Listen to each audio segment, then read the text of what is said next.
Radhe Radhe friends, welcome back to my channel. कैसे हो आप सब? उम्मीद करती हूँ सब स्वस्थ हो गए और मस्त हो गए। तो चलिए आज मैं आप लोगों के सामने फिर से एक नए वीडियो के साथ हाजिर हो गई हूँ और उम्मीद करती हूँ ये भी वीडियो आप लोगों को बहुत पसंद आएगा। पिछले वीडियो की तरह आप लोग इस वीडियो को भी ढेर सारा प्यार दीजिएगा, लाइक कीजिएगा, कमेंट कीजिएगा और सब्सक्राइब कीजिएगा। तो फ्रेंड्स चलिए मैं बात करती हूँ। देख रहे हैं फ्रेंड्स कि मैं आज अपने कान्हा माधव को उठा के उनको जगा के उसको जल पिलाया है और दूध पिलाया, उनको नहला के रेडी करने जा रही हूँ। उनके श्रृंगार के साथ साथ मैं अपनी आप बीती भी बताऊँगी कि कैसे मेरे जीवन में मेरे कान्हा और माधव आए। फ्रेंड्स सबके जीवन की अपनी अपनी आप बीती होती है, अपनी कहानी होती है। अपने लाला अपने लड्डू गोपाल के साथ अपनी अपनी कहानी होती है। आप लोगों ने बहुत से कहानी सुने होंगे, लेकिन मैं अपनी आप बीती बताती हूँ। अपनी कहानी मेरे कान्हा और माधव से जुड़ी हुई है। तो श्रृंगार के साथ साथ श्रृंगार का आनंद लेते हुए मेरे कान्हा और माधव के साथ चलिए मैं अपनी कहानी पे आगे बढ़ती हूँ कि कैसे मेरे जीवन में मेरे लाला दोनों आए। बात 1 साल पहले की है, 2021 की।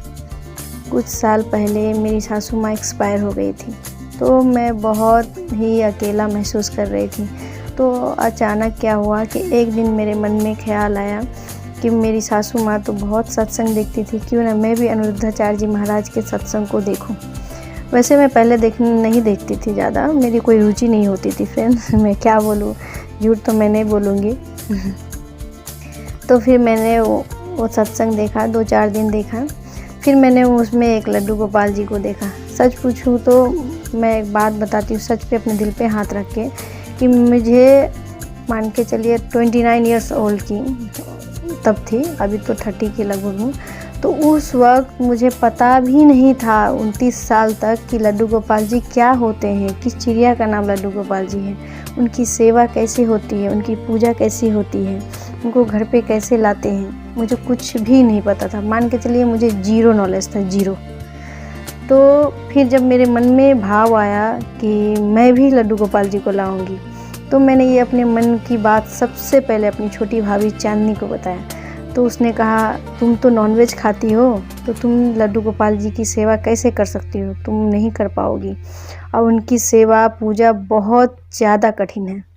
तो फिर क्या था, मेरे तो डर के मारे पसीने छूट गए हैं। फिर मैंने अपने मन से लड्डू गोपाल जी को लाने का विचार हटा दिया। उस वक्त तो मुझे ये भी नहीं पता था कि लड्डू गोपाल जी के साइज़ भी होते हैं, 1 नंबर, 2 नंबर, 3 नंबर, 21 नंबर। मुझे कुछ भी नहीं पता था, मान के चलिए ना, मुझे एक सादे कागज़ की तरह, ज़ीरो नॉलेज पे। तो फिर मैंने एक दिन फ्लिपकार्ट पे देखा, तो मैंने बहुत छोटा उस वक्त वहाँ पे 0 साइज़ के लड्डू गोपाल जी को देखा।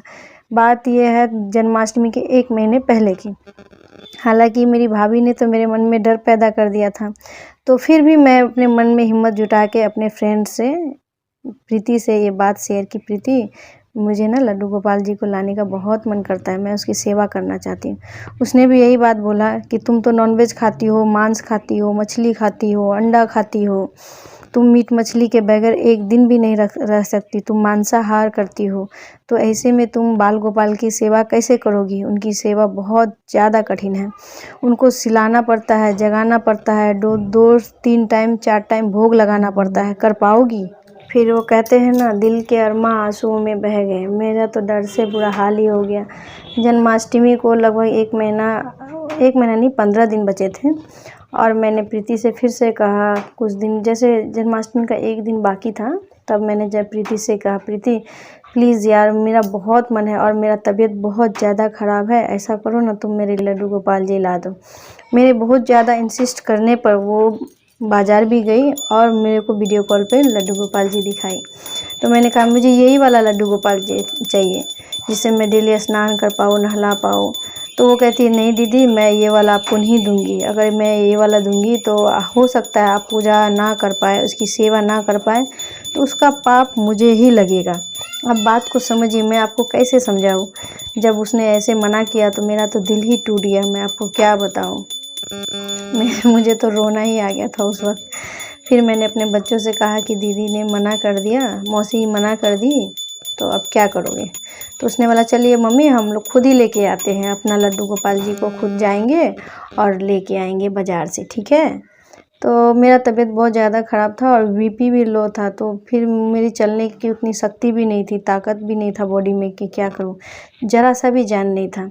और एक बात और भी थी कि उस टाइम में मैं मांसाहार भी करती थी, नॉनवेज, अंडा, मांस, मछली भी खाती थी। इन लोगों के बातें सुन कर कि तुम मांसाहार करती हो तो तुम लड्डू गोपाल जी की सेवा नहीं कर सकती, उनकी भक्ति नहीं कर सकती, नहीं करना चाहिए, पाप लगेगा, ऐसा होगा, वैसा होगा। ये सब सुन के सारी बातें मेरे माथे में घूम रही थी, मेरे माइंड में घर कर गई थी।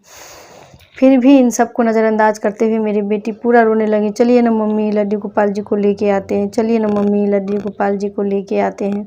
फिर क्या था, दोनों बच्चों को लेकर मैं पास के ही शॉप पे गई।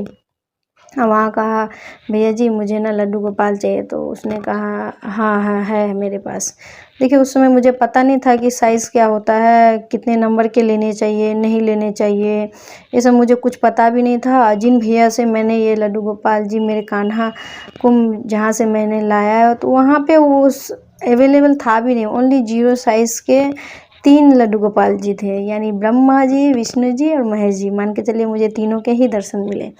तो तीनों में जैसे ही नज़रें मेरे कान्हा से मिली, देख रहे, देखिए देखिए इनकी नज़रें देखिए किस तरह से देख रही हैं। तो इनसे जैसे ही नज़रें मिली तो कहते हैं ना पहली नज़र का पहला प्यार, तो फिर इनसे मुझे प्यार हो गया। तो मैं कान्हा को लेकर उन्हीं से श्रृंगार के कुछ सामान, उनके वस्त्र, उनके मुकुट, बाँसुरी, बाल और झूला वगैरह ली और मैं घर आ गई। घर आके मैंने पंडित जी से पूछा, पंडित जी मुझे लड्डू गोपाल जी को कैसे विराजित करना है, कैसे पूजा करना है, कैसे क्या करना है, मुझे समझा दीजिए। पंडित जी उस इत्तेफाक से उस वक्त यहाँ थे ही नहीं, वो दार्जिलिंग गए हुए थे जन्माष्टमी का पूजा के लिए, और जन्माष्टमी एक दिन बाद ही थी। तो उन्होंने कहा कि ऐसा करो जन्माष्टमी के दिन ही उनको विराजित करो और उनकी प्राण प्रतिष्ठा मैं बता के देता हूँ और आप उसी तरह से करते जाना। बस सरल वो विधि से उन्होंने जैसे जैसे बताया मैं वैसे वैसा करती गई।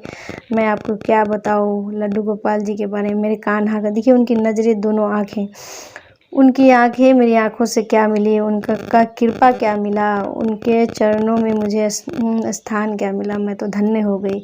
मेरे घर ही तो स्वर्ग हो गया। और उनके आने के बाद मुझे मेरी जितनी भी नॉनवेज, अंडा, मांस, मछली खाने की आदत थी, धीरे धीरे वो सब हट गई और आज के डेट में एक प्योर वेजिटेरियन हूँ। तो ये सब हुआ मेरे कान्हा की कृपा से, मेरे माधव की कृपा से। उसके एक आध महीने बाद ही मेरे माधव आए, आई थिंक देवउठनी एकादशी को मेरे माधव आए हैं। और वो आए हैं राधा स्वरूप में, क्योंकि इनमें कान्हा का मैं राधा का श्रृंगार नहीं कर पाती थी, तो माधव राधा स्वरूप में आए हैं। एक